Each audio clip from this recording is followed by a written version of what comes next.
OBC के साथ अन्याय पर अन्याय, अन्याय पर अन्याय, अन्याय पर अन्याय हो रहा है। ओबीसी के लड़के बेरोजगार होकर खड़े हो रहे हैं। इसी विश्वविद्यालय में 185 लोगों का अपॉइंटमेंट हुआ, मात्र 2 ओबीसी गोरखपुर यूनिवर्सिटी जहाँ के बाबा बोलते हैं वहाँ पर 132 लोगों का अपॉइंटमेंट हुआ, मात्र 2 ओबीसी।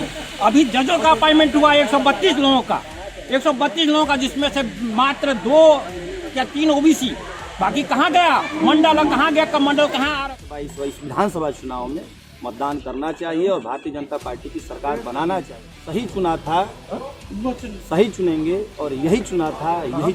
में देखिए, जेल में एक व्यक्ति की हत्या हो जाती है, आज तक उसका कोई विवेचना नहीं हुआ। ऐसे इनकी कानून व्यवस्था है प्रदेश की।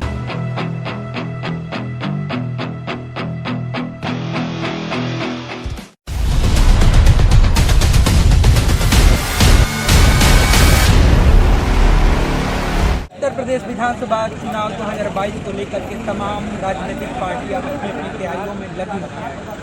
ये तो आने वाला वक्त भी बताएगा कि उत्तर प्रदेश की गद्दी पे मुख्यमंत्री के रूप में कौन विराजमान होगा। बहरहाल हमारे साथ बीएससी के छात्र हैं, इनसे हम बात करेंगे और जानने की कोशिश करेंगे कि इस बार उत्तर प्रदेश में किसकी सरकार बनने वाली है। छात्र हैं, छात्रों से हम बात करते हुए जानने की कोशिश करेंगे सरकार बनने वाली है और किन मुद्दों को लेकर छोटा भाई भी करने वाले हैं। क्या नाम है आपका? किन मुद्दों को लेकर के आप इस पर वोट करने वाले हैं? अब मेरे मुद्दे जो रहेंगे वो संस्कृति के रक्षणार्थ जो भी सरकार काम करेगी, क्योंकि जो भी हमारा देश है, जो भी राष्ट्र है, जो भी प्रदेश है, वो एक संस्कृति के तहत जाना जाता है, पहचाना जाता है। जो सरकार संस्कृति का उत्थान करेगी हम उनके साथ रहेंगे, हम उनको वोट करेंगे। अभी प्रियंका गांधी ने कहा कि किसानों का 10 दिन की सरकार बनती है तो 10 दिनों में किसानों का कर्ज माफ होगा। बहुत सारे मुद्दों को लेकर के सारे लोग आ रहे हैं, क्या कहेंगे? जैसा कि प्रियंका गांधी ने कहा है, किसानों का कर्ज माफ होना भी चाहिए, क्योंकि हमारा जो देश है वो उन्हीं के बदौलत आज जी रहा है, खा रहा है। कोई भी सरकार बनेगी उसमें ये मुद्दा जो रहेगा अग्रणी रहेगा और इस पे विशेष जोर होना चाहिए। 2 चेहरों में से किनको चुनना चाहेंगे आप, योगी और अखिलेश? जो भी प्रदेश का विकास करेगा हम उसे चुनेंगे। जी, जो भी प्रदेश का विकास करेगा उनको चुनेंगे।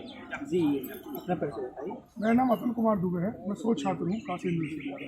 किन मुद्दों को लेकर के आप इस बार देखते हैं कि किसकी सरकार है? देखिए, सबसे पहले तो मैं युवा हूँ, छात्र हूँ, तो मेरे लिए मुद्दा शिक्षा होगी, रोजगार होगा। और मेरे देश का नागरिक हूँ, तो जैसा मेरे भाई ने बताया, मेरे देश के लिए, मेरे देश की संस्कृति, मेरे देश की पहचान, मेरे देश की अस्मिता भी मेरे लिए मुद्दा रहेगा।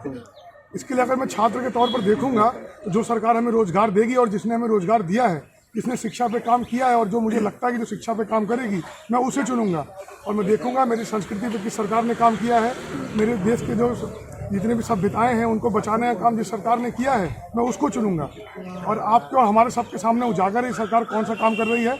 और मौजूदा सरकार जो है उसने शिक्षा में, स्वास्थ्य में, उसके साथ साथ संस्कृति और सभ्यता के तौर पे भी इस भारत की संस्कृति का संरक्षण करने का काम किया है और साथ में साथ विकास का भी काम किया है। अगर आप मुझे समय देंगे तो मैं आपको उदाहरण भी दे सकता हूँ। अगर इस देश की सभ्यता की आप बात करेंगे, संस्कृति की बात अगर आप करते हैं, तो आप देखेंगे हमारी संस्कृति की पहचान सर्वोत्तम श्री राम है, उसके बाद हमारे शिव जी हैं, उसके बाद हमारे कृष्ण जी हैं। ये हमारे देश की संस्कृति की पहचान है। अगर आपको अपने वोट की कीमत जाननी है ना, तो आप जाइए, जाकर के विश्वनाथ मंदिर को देखिए। 500 सालों से जो हमारे ऊपर कुठाराघात किया गया था, जो पीछे के खंडहर हमें नीचे दिखाने के लिए छोड़ दिए गए थे, उनको आप देखेंगे तो आपके दिल को एक ठंडक पहुंचेगी कि हमारे विश्वनाथ जी का एक भव्य कॉरिडोर का निर्माण किया गया है। अयोध्या में बाबरी मस्जिद का जो विध्वंस किया गया, उसके बाद अगर आप देखेंगे तो कोर्ट के माननीय न्यायालय के निर्णय के द्वारा जिस सरकार ने वहाँ पर उसकी पैरोकारी की और उन्होंने वहाँ पर राम मंदिर का कार्य निर्माण कार्य शुरू कर दिया है। फिर आप देखेंगे रोजगार के तौर पर अगर आप अपने उत्तर प्रदेश का कार्मिक विभाग का डाटा उठा करके देखेंगे तो मायावती की सरकार में मात्र 91,000 जॉब दी गई थी। उसके बाद अखिलेश सरकार आई, इसमें 4,98,000 जॉब दी। और मौजूदा सरकार का कार्मिक विभाग का डाटा आप देखेंगे तो 4,28,000 के आसपास जॉब दी गई है। आप बात करेंगे विकास की, आप देखेंगे बीजेपी सरकार से पहले इस देश में मात्र 2 किलोमीटर सड़कें प्रतिदिन बनती थी। आज आप देखेंगे ये रिकॉर्ड है पूरे विश्व में, वाहवाही हो रही है इसकी। पूरे देश में आज 38 किलोमीटर सड़क प्रतिदिन बनाई जा रही है, ये एक रिकॉर्ड है। देश इससे ही आगे बढ़ेगा। अखिलेश यादव ने मैनिफेस्टो जारी किया, 300 यूनिट तक फ्री बिजली देंगे, 12वीं पास लड़कियों के लिए 38,000 रुपये का वो भी जारी। बहुत सारे मुद्दों को लेकर के आ रहे हैं, क्या है? देखिए, सबसे पहले मैं आपको गिना दूं, बिजली देने की बात जो कर रहा है ना, पहले आप उससे जाके एक सवाल करिए। इनकी सरकार के वक्त बिजली विभाग के 45,000 कर्मचारियों का जो पीएफ घोटाला किया गया था, पहले उन बिजली कर्मचारियों की आप जाके जो भविष्य निधि है उसको दीजिए। 60 साल के बाद वो आदमी काम करने लायक नहीं होता है, आपने उसके भविष्य निधि का पैसा खा लिया। आपको शर्म आनी चाहिए। पहले आपने जो घोटाले किए हैं, लोगों के साथ जो अन्याय किया है, पहले जाके आप उनका पैसा वापस करिए उनको, उसके बाद आप फ्री बिजली दीजिएगा। आप देखेंगे आपकी जब सरकार थी, अखिलेश यादव की जब सरकार थी, तो इसी प्रदेश में बिजली माइनस वैल्यू में थी, लेकिन पहली बार पूरे प्रदेश में इतिहास में आप देखेंगे उत्तर प्रदेश में बिजली का उत्पादन सरप्लस है। ये मैं नहीं कहता हूँ, ये रिपोर्ट्स कहती हैं। आप बात करेंगे उसके बाद अगर किसी भी महिला सुरक्षा पे किसी में भी बात करेंगे तो आप देखेंगे ये मेरी रिपोर्ट नहीं है, उर्वशी सिंह की महिला आयोग को RTI लगाई गई थी, ये उसकी रिपोर्ट है। अगर आप उसमें देखेंगे तो अखिलेश सरकार के समय पर 27% महिलाओं के प्रति अपराध में इजाफा हुआ था, निपटारा मात्र 13% का किया गया था, और बाकी जो महिलाएं थी इनके ऊपर अत्याचार हुआ, वो कहाँ चला गया डाटा? आप क्यों महिलाओं का साथ नहीं देते? आप सिर्फ तुष्टीकरण करते हैं। इसलिए जिन सरकारों ने इस देश की सभ्यता को, संस्कृति को, विकास को, शिक्षा को, युवा के साथ न्याय किया है, हम उस सरकार को चुनेंगे। आने वाली सरकार योगी जी की सरकार होगी। जय हिंद। बिल्कुल बिल्कुल। किन मुद्दों को लेकर के छात्र आप क्या देखते हैं, किन मुद्दों को लेकर के इस बार विधानसभा के चुनाव में जो यूथ होगा, शिक्षा, स्वास्थ्य, रोजगार, महिला सुरक्षा और राष्ट्र की धरोहर को संजोने वाले दल या पार्टी के साथ जाएगा, उसको मतदान करेगा। और इसलिए करेगा कि जो पिछली सरकार थी योगी आदित्यनाथ महाराज की, यह वाकई में कहा जा सकता है कि अपराध मुक्त हो गया है। मैं दो पंक्ति कहूँगा कि डरने लगे डराने वाले योगी की सरकार में, गुंडे माफिया जेल के अंदर योगी की सरकार में। ये जो मैं कह रहा हूँ, ये चरितार्थ हुआ दिखा। जो गुंडे माफिया थे वो जेल के अंदर चले गए और भयमुक्त, अपराध मुक्त उत्तर प्रदेश हुआ। तो इस आधार पे पूरे उत्तर प्रदेश के युवाओं को 2022 विधानसभा चुनाव में मतदान करना चाहिए और भारतीय जनता पार्टी की सरकार बनाना चाहिए। और मुझे गर्व भी है कि हम लोगों ने पिछली सरकार जब 2017 में हम लोगों ने बनाया था, तो हम लोग का जो चयन हुआ था, हम लोग जो मत किए थे वो सही किए। इसलिए मैं कह सकता हूँ कि सही चुना था, सही चुनेंगे और यही चुना था, यही चुनेंगे। महंगाई, बेरोजगारी को लेकर के हमेशा तो कैंट पहुँच के कौन करना ठीक। देखिए, इस कोविड की त्रासदी में पूरा भारत देश ही नहीं, पूरा विश्व जूझ रहा था। और ऐसी परिस्थिति में भारत की आर्थिक व्यवस्था जो है, भारत ही नहीं बल्कि पूरा देश जूझा, और उसमें भारत अपने आप को सीना ताने खड़ा हुआ है और कह रहा है कि दुनिया वालों देखो, जब तुम्हारे यहाँ आर्थिक मंदी आई, पूरा देश तबाह हो गया, उसमें भी भारत अपने आप को खड़ा किए हुआ, अपने आप को बचाया हुआ है। तो ऐसे में देश के युवाओं को सोचना चाहिए कि पहले राष्ट्र सर्वोपरि है, राष्ट्रहित में हमको निर्णय लेना चाहिए और भारतीय जनता पार्टी की सरकार बना करके पुनः योगी आदित्यनाथ महाराज की सरकार बनाएं। और मुझे लगता है कि जो महंगाई और या अन्य जो समस्याएं हैं, धीरे धीरे सारी चीज़ें समाप्त हो जाएंगी, क्योंकि अभी जो समय था वो कोविड से उबरने का समय था। और मुझे लगता है कि केंद्र सरकार और राज्य सरकार दोनों ने मिलकर जो पूरे देश भर में वैक्सीनेशन का काम किया, वह अभूतपूर्व काम रहा, जिससे पूरे भारतवर्ष के सभी आयु वर्ग, धर्म, संप्रदाय, जाति के लोगों को लाभ मिला।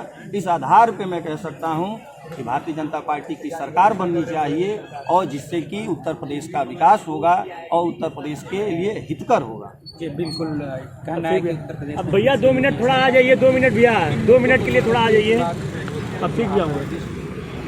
सरकार बनेगी और समाज उत्तर प्रदेश में अगर समाजवादी पार्टी की सरकार बनती है, आदरणीय अखिलेश यादव जी मुख्यमंत्री होंगे, नौजवानों को लैपटॉप देंगे 10 लाख, अगले दिन शपथ लेने के अगले दिन 10 लाख रोजगार की घोषणा होगी। IT सेक्टर में 22 लाख रोजगार मिलेगा, किसान बीमा मिलेगी। और जो भी किसान, जो योगी जी की सरकार में किसानों के ऊपर गाड़ी चढ़वाई गई थी, योगी जी की सरकार में, मोदी जी की सरकार में जो 700 किसानों की हत्या करा दी गई, उनको 25 लाख रुपए का बीमा दिया जाएगा।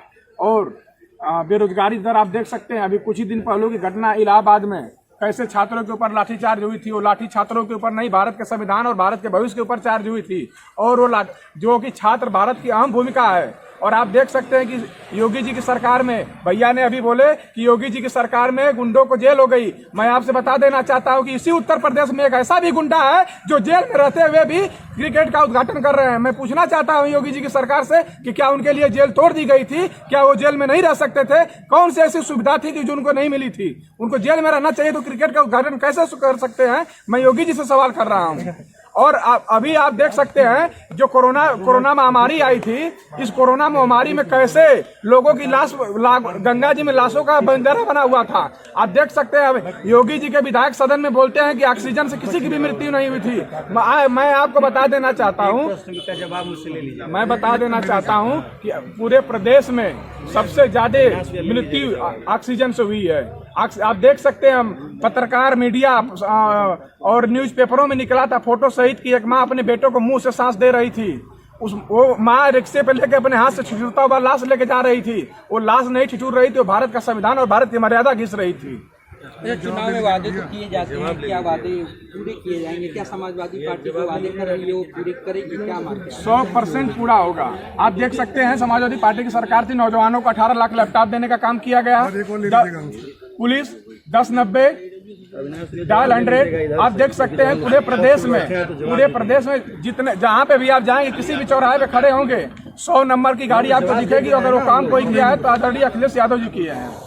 जी, अभी इन्होंने बताया कि कोविड के समय लाशें जिसे विपक्ष के लोगों का ये कहना है कि कोविड के समय में लाशें तैर रही। मैं मान रहा हूँ कि जो भी यह उत्तर प्रदेश का जो सीमा है वो बिहार मध्य एक उत्तर प्रदेश की जो सीमा है वो बिहार, मध्य प्रदेश, झारखंड कई प्रदेशों से जुड़ा हुआ है। और जो एक माना जाता है हमारे यहाँ, क्योंकि प्रयागराज और काशी दोनों हमारे यहाँ उत्तर प्रदेश में है, कोई भी कहीं भी मरता है, कोई भी कहीं भी मरता है, मुझे लगता है कि एक आम जनमानस में या जो सनातन परंपरा को धारण करने वाला या सनातन परंपरा को जो मानने वाले लोग हैं वो चाहते हैं कि मरणोपरांत मेरा जो अंतिम संस्कार हो काशी में हो, मरणोपरांत मेरी जो अंतिम जो शव यात्रा हो काशी तक पहुँचे। ये ऐसी स्थितियों में बिहार के भी लोग, मध्य प्रदेश के भी लोग, झारखंड के भी लोग या अन्य इससे सटे जो भी प्रदेश थे वो सारे लोग यूपी में अपने अंतिम सौदा के लिए, अंतिम संस्कार के लिए आए। तो मैं कह रहा हूं कि इन सारे प्रदेशों का अगर ये जो अंतिम संस्कार के समय जो शव आया वो कहाँ आया? यूपी में आया, काशी में आया, प्रयाग में आया। तो अधिकता कहाँ दिखेगी? मरे लोग कहाँ के? मरे लोग अन्य प्रदेशों के, लेकिन उनके अंतिम संस्कार कहाँ हुए? काशी में हुए। तो जब काशी में हुए तो अधिकता काशी में दिखेगी। और ये जो हमें तो एक तो और हास्यास्पद बात है, मैं नहीं बोलना चाह रहा था कि एक जो प्रदेश में ट्रेंड चल रहा है काबा का, उस पर तो मैं चर्चा भी नहीं करना चाह रहा था, लेकिन उत्तर प्रदेश के पूर्व मुख्यमंत्री माननीय अखिलेश यादव ने अपने पार्टी कार्यालय में उस गाने को बजाया। वो कितना निंदनीय है कि उत्तर प्रदेश का मुख्यमंत्री, जिस प्रदेश की तुम राजनीति करते हो, जिस प्रदेश में तुम्हारा जन्म हुआ और उस प्रदेश की तुम निंदा होते हुए सुन रहे हो और देख रहे हो। अगर तुम्हें ऐसा लगता है कि उत्तर प्रदेश में कुछ नहीं है तो तुम्हें उत्तर प्रदेश छोड़कर चला जाना चाहिए। किसी उत्तर प्रदेश से बाहर किसी तरह तुम्हें लगता है कि जहां पर बहुत ज़्यादा विकास हुआ है तुम चले जाओ। उत्तर प्रदेश की जनता से तुम क्यों अपेक्षा रखते हो? तुम्हें शर्म आनी चाहिए कि तुम प्रदेश के मुख्यमंत्री अपने को कहते हो और यूपी में काबा जैसे जो अपनी अस्तित्व पर इस तरीके के प्रश्न चिन्ह जो खड़े हैं उसका समर्थन करते हो। तुम्हें तो उत्तर प्रदेश में रहने का अधिकार नहीं है, तुम उत्तर प्रदेश में रहने के लायक नहीं हो। मुद्दों को लेकर के वर्तमान में जो छात्र है, जो मुद्दे हैं वो 2014 से उद्घाटित हो चुके हैं। आप देख रहे होंगे कि 2014 के बाद से कहीं ना कहीं युवा जो है वो राजनीति को तार्किक रूप से अब देख रहा है। वो भावनाओं में नहीं बह रहा है, वो जाति पे नहीं बह रहा है, वो किसी और मुद्दे पे नहीं। उसको क्या मिल रहा है उसको दिखता है। जो 51% मतदान हुआ था राजनीति में 2014 में मोदी जी के पक्ष में, तभी से कहीं ना कहीं उन्होंने देखा कि राजनीति के लहर में परिवर्तन हुआ। बहुत बार से समाजवादी पार्टी के लोग यह आरोप लगाते हैं कि धनंजय सिंह जो माफिया हैं वो उन्होंने उद्घाटन किया। कहीं ना कहीं इस सरकार ने एक दृष्टा तो दी आपको कि कौन माफिया आप चुन रहे हैं, कौन गलत है, ऐसा नहीं करना चाहिए। परंतु उसके बावजूद जो लोग प्रश्न कर रहे हैं और जनता को गुमराह करने का प्रयास कर रहे हैं, आपने जब नाहिद हसन को टिकट दिया आप नहीं सोच सकते थे उस समय आपके विचार कहाँ थे? तो यह देखना चाहिए, जनता यह तुलनात्मक अध्ययन करे कि जो लोग आज धनंजय के विरोध में अगर गुंडा के कह रहे गुंडे का सपोर्ट है, तो आप कितने स्वच्छ हैं। हम लोग उसका मूल्यांकन करके वोट देंगे। हम वोट देंगे कोविड काल में आज जो लोग वो बता रहे हैं कि लाशें कितनी बही, आज जनता ये देख रही है कोविड काल में वो कहाँ थे। आज जो रथ यात्रा से निकल रहे हैं जिनको कोविड का भय नहीं है, वह जब लोगों को ऑक्सीजन की जरूरत थी तब वो कहाँ थे। सभी लोग देख रहे हैं पहुँच रहे हैं भाजपा से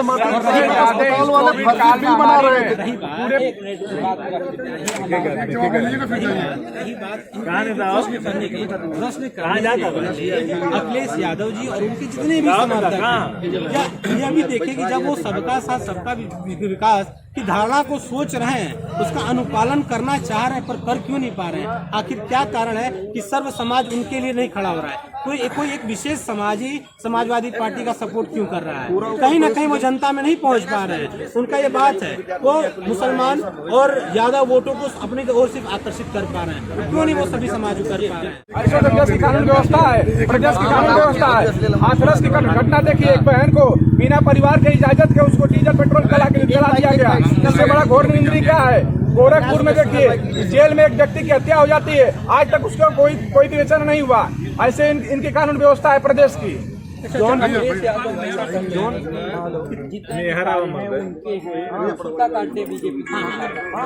ये बड़ा हमको इंटरेस्टिंग लगा जब अखिलेश यादव ने बोला कि ये कार्य मेरे थे।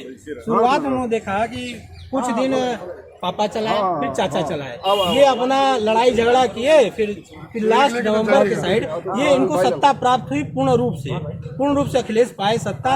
और उसी में न जाने कौन सी ये विद्या और चमत्कार जानते कि 1.5 साल में उत्तर प्रदेश का हर एक इन्होंने उद्घाटन कर दिया। इन लोग बहुत ही ताव से, बहुत चाव से अपने लोगों में बात कहते हैं कि मैंने डायल 100 दिया।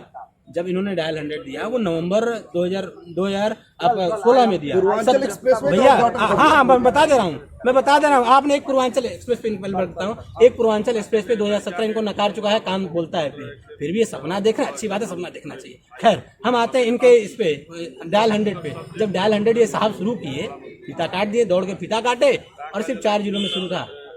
योगी जी की जो सरकार थी वो किसी पार्टी के लिए नहीं, डायल 100 को 75 जिलों में पहुंचाने का काम हमारे यशस्वी मुख्यमंत्री योगी आदित्यनाथ ने किया है। अब ये लोगों की जानकारी यदि नहीं हो पाए तो हमको इसके लिए इनके प्रति गहरी संवेदना है। हम लोग रखते हैं कि बहुत ज्यादा प्रभावित है योगी आदित्यनाथ से। बहुत धन्यवाद।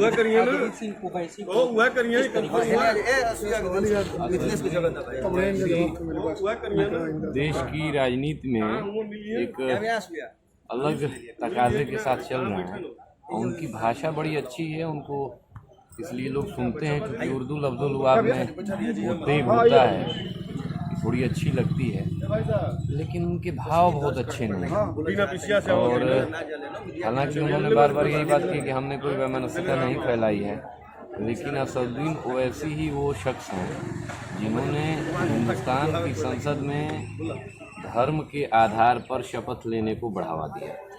और ये जो बीज उन्होंने बोया है, उनकी नस्लें इसको काटेंगी, उसमें हमारी भी नस्लें होंगी।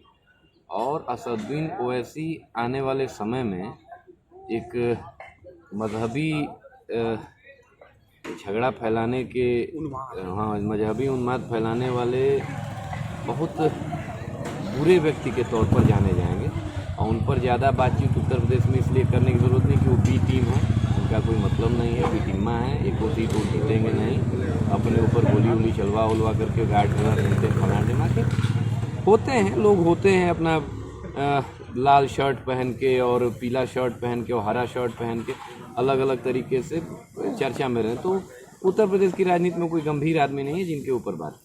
दूसरे नेता हैं चंद्रशेखर रावत जो वहाँ से चैलेंज कर रहे मुख्यमंत्री योगी आदित्यनाथ, कितना फैक्टर मारे? ये सब बी टीम के सदस्य लोग हैं, इनकी राजनीति में कोई अभी न स्थापना है न इनकी कोई करना है। नए लोग हैं, राजनीति कर रहे हैं, सीख रहे हैं, अच्छी बात है, उनको सीखना करना चाहिए। लेकिन अभी इन लोगों को राजनीतिक रूप से इनकी गंभीरता लेने में अभी बहुत समय है। ये चुनाव अभी उन लोगों के छात्र इस बार इन मुद्दों को लेकर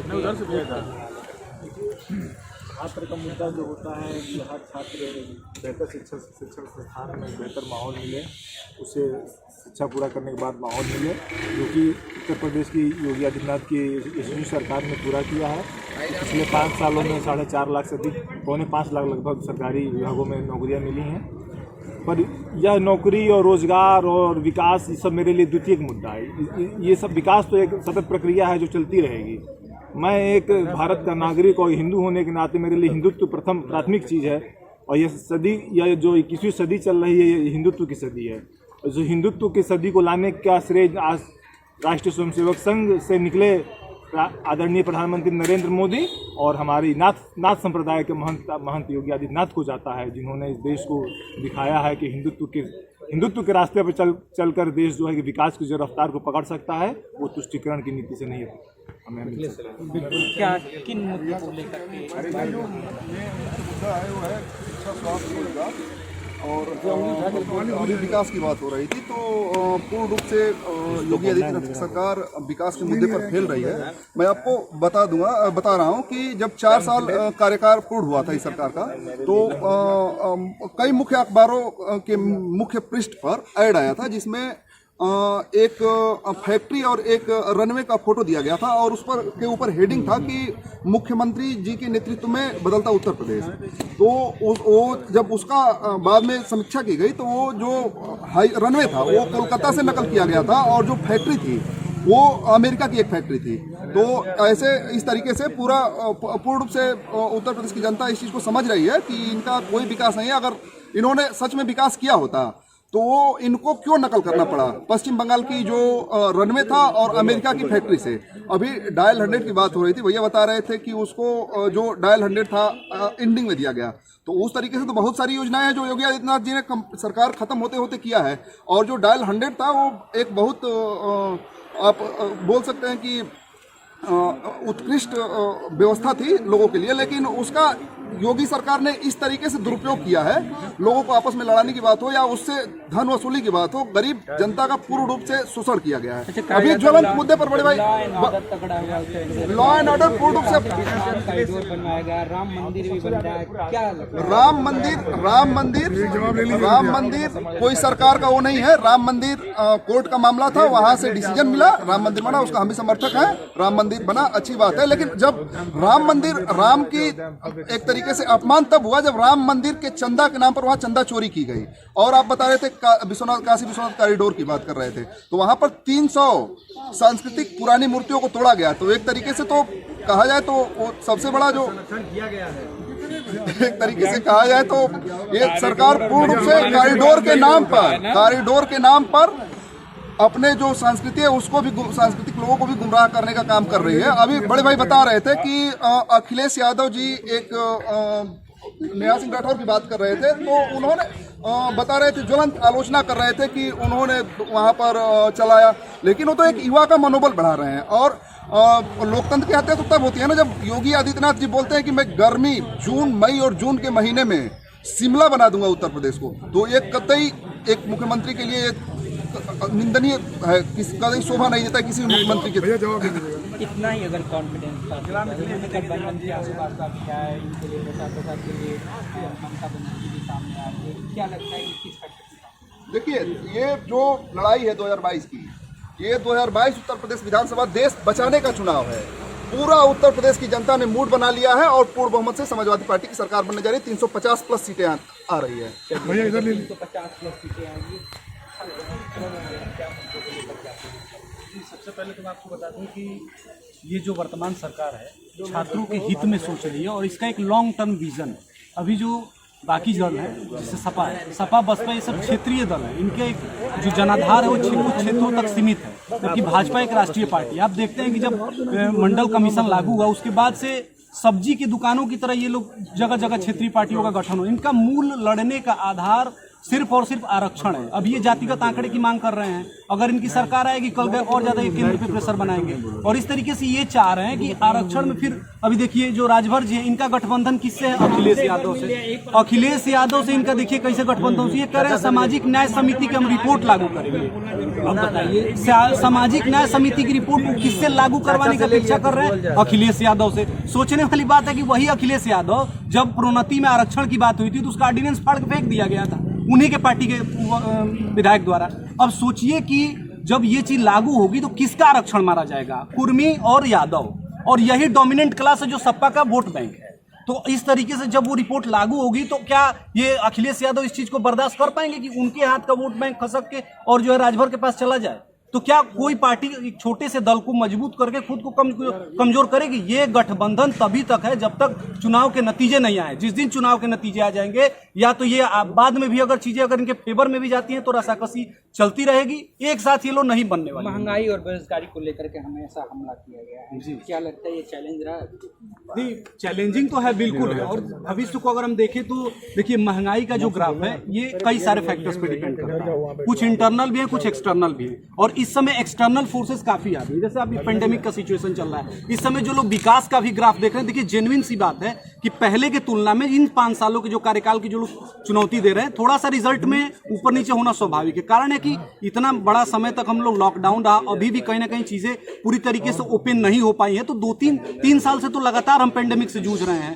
तो जो अखिलेश के ग्राफ से जो योगी जी की तुलना हो रही है उसमें भी बहुत सारे अप्स एंड डाउन्स हैं। तो हमें उन सारी चीजों को ओवरऑल एक होलिस्टिक अप्रोच लेके हमें सोचना चाहिए और उस पर देखना चाहिए। बिल्कुल। क्या आप चाचा कुछ चाचा कुछ कॉल बहुत ज़्यादा बेरोजगारी है, इसी मुद्दे पे हम लोग यहाँ पे हैं। तो मैं यहाँ पे कॉरिडोर की बात करना चाहता हूँ, जो विश्वनाथ कॉरिडोर बना है और जो अयोध्या में जो राम मंदिर बन रहा है, मैं इस मुद्दे पे बात करना चाह रहा हूँ कि न यहाँ पे एक IMS हॉस्पिटल नहीं, BHU के हॉस्पिटल, तो ये जो हॉस्पिटल जो है यहाँ पे IMS BHU नहीं खुल पा रहा है। उसके लिए डॉक्टर ओम शंकर ने धरना प्रदर्शन किया है IMS BHU के लिए। वो एक हॉस्पिटल तक नहीं, यहाँ का मोदी जी का संसदीय क्षेत्र है तो एक उस पर सस्पेंड भी हो गए थे। बताइए जब यहाँ पे कोरोना महामारी जब आई हुई थी तो यहाँ पे लाशें कंधों पे लोग लाद के लेके जा रहे हुए थे, हर सारी चीज़ें, ना एम्बुलेंस की व्यवस्था थी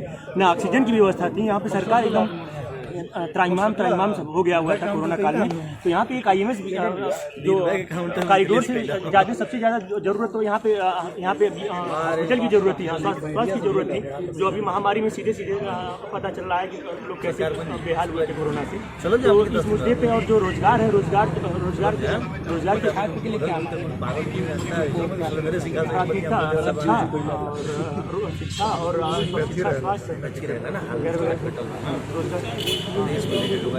अभी शिवपाल यादव को सिर्फ वादा 100 का हुआ था, 1 बजे क्या आप समझा नहीं? ऐसा कहीं कोई लिखित वादा नहीं है कि 100 सीटें की बात है, ये गुमराह करने का एक वो है और विरोधियों द्वारा एक माहौल बनाया जा रहा है। ऐसा कहीं किसी आपसी समझौता के तहत कहीं कोई बात नहीं हुई थी। सीट की कोई मतलब नहीं है, आपसी गठबंधन है और सब लोग साथ मिलकर चुनाव लड़ रहे हैं और सरकार बनाने जा रहे हैं। बिल्कुल। ये तो हमारे साथ चाचा भी हैं, आएंगे आपके चाचा भी हैं हमारे साथ। 1 मिनट ले लीजिए फिर हम चले जाएंगे। इसकी सरकार अरे वोट पड़ेगी उसकी बात की बात है। बात ये है कि अभी जो क्यों OBC भाजपा के विरोध में खड़ा होता है, क्यों खड़ा होता है? OBC के साथ अन्याय पर अन्याय, अन्याय पर अन्याय, अन्याय पर अन्याय हो रहा है। OBC के लड़के बेरोजगार होकर खड़े हो रहे हैं। इसी विश्वविद्यालय में 185 लोगों का अपॉइंटमेंट हुआ, मात्र 2 OBC गोरखपुर यूनिवर्सिटी जहाँ के बाबा बोलते हैं वहाँ पर 132 लोगों का अपॉइंटमेंट हुआ, मात्र 2 OBC। अभी जजों का अपॉइंटमेंट हुआ 132 लोगों का, 132 लोगों का, जिसमें से मात्र 2 या 3 OBC। बाकी कहाँ गया मंडल, कहाँ गया कमंडल, कहाँ आरक्षण? आप भाई आप आरक्षण करके चुतिया बनाते हो, बेवकूफ़ बनाते हो। हम बेवकूफ़ है, जनता बेवकूफ़ है, OBC बेवकूफ़ है। मंदिर बना दो, मस्जिद बना दो, रोड बना दो। अरे हमें खैले बिना मरे थे, हमारे बच्चे बेरोजगार होकर सड़क पर घूम रहे हैं, उनको रोजगार तो दे नहीं रहे। इतना बड़ा वो बना दी मंदिर, इतना बड़ा मस्जिद बना दिया, इतना बड़ा वो धर्मशाला बना दो, सब बना दो। उससे अच्छा तो तुम अगर कुछ कॉलेज बनाए दो, उद्योग बनाए होते, मत करो कॉलेज बनाओ, उद्योग बनाए होते जहाँ बच्चों का उत्पादन होता। मेडिकल कॉलेज बनाई तो कहते हैं मेडिकल कॉलेज बढ़िया। अरे हम तो कहते हैं कि बीमारियाँ नहीं होगी, सहजन की पत्ती खाइए, बीमारी होगी तो हमें बताइए। सहजन की पत्ती, डॉक्टर लोहिया, डॉक्टर ये हमारे लहरी साहब का ये दवा है, आप सहजन की पत्ती खाइए प्रतिदिन, आपको बीमारी होगी ही नहीं, डॉक्टर की जरूरत नहीं पड़ेगी। वो तो यही बात मेडिकल की जरूरत है कहाँ? हमारा उद्योग बनाइए, हम पूरे विश्व में हमारा व्यापार जाए, हमारे बच्चे बेरोजगार हो रहे हैं। इसी विश्वविद्यालय में 185 लोगों का अपॉइंटमेंट हुआ, मात्र 2 विषय। अभी कोरोना का ले लीजिए, कोरोना में ये सब दुकानदार, दुकान बंद है, अब ब्याज बढ़ाकर, किराया बढ़ाकर मांग रहे हो, मरकर देंगे उनको, उनका कोई नहीं सुनने वाला है। इस विश्वविद्यालय में जहाँ करोड़ों का बजट बनता है, इस विद्यालय में वो रिक्शा वाला जो पंचे बनाता है उसका भी किराया बढ़ा दिए भैया, काहे को? वो दुकान पर सब्जी बेच रहा है, वो दुकान में फल बेच रहा है, कोरोना में बंद, तभी किराया पर किराया बढ़ा दे, दूना बना दे, मरकर देगा बेचारा, रो रहा है, उस पर कोई नहीं ध्यान दे रहा है, नेतागिरी सब कर रहे हैं। ओबीसी, अरे वो किसका बोल रहे थे आप, जो मुस्लिम लड़का है, ओवैसी का, ओवैसी अपना प्रचार बनाना चाहता है कि हम भी हैं। अरे ऐसे ऐसे ओवैसी तो हम लोग बहुत देखे हैं, ये वीरों की धरती है, यहाँ पर ओबीसी नहीं। ऐसे अपना प्रचार करने के लिए जैसे पहले मायावती ने किया, मारो 3 तलवार, हैं, तो वह भी वही बात हो गई, अपना प्रचार करने के लिए हम तोप है। अरे तोप क्या, हिंदुस्तान है, हिंदुस्तान में एक से एक वीर हैं जो तुम्हें काट कर फेंक देंगे, पता नहीं चलेगा। बिल्कुल बिल्कुल, धन्यवाद। अभी जैसा कि भैया बोल रहे हैं कि यूपी में कहा अखिलेश यादव जी अपने कार्यालय में भिजवा रहे हैं। योगी आदित्यनाथ यूपी में एक गाना अपने सांसद से रवि किशन से गाना गवाए हैं कि यूपी में ही बा, यूपी में ही बा, यूपी में ही बा। ऐसे एक सांसद भ्रष्ट गाना गा रहे हैं, और जो गाना गा रहा है योगी जी इतनी मर्यादा की उसको जाके सम्मानित कर रहे हैं। ये उनका विकास, बिना विकास किए हुए अपने विकासों को गिना रहे हैं, बिना विकास किए हुए अपने विकास को गिना रहे हैं। कितने नौजवान मिला, पूरे प्रदेश में कितने विश्वविद्यालयों का निर्माण हुआ, पूरे प्रदेश में कितने मेडिकल कॉलेजों का निर्माण हुआ, जिससे आम जन का विकास हो। जैसा कि देखा हमारे साथ ये बीच चुके छात्र थे, जिनसे हमने उत्तर प्रदेश विधानसभा 2022 को लेकर के मुद्दों पे बात किया, जिनका कहना था कि इस बार छात्रों के लिए मेन स्वास्थ्य सुरक्षा मेन मायने रखती है। मैं अविनाश कुमार पांडे।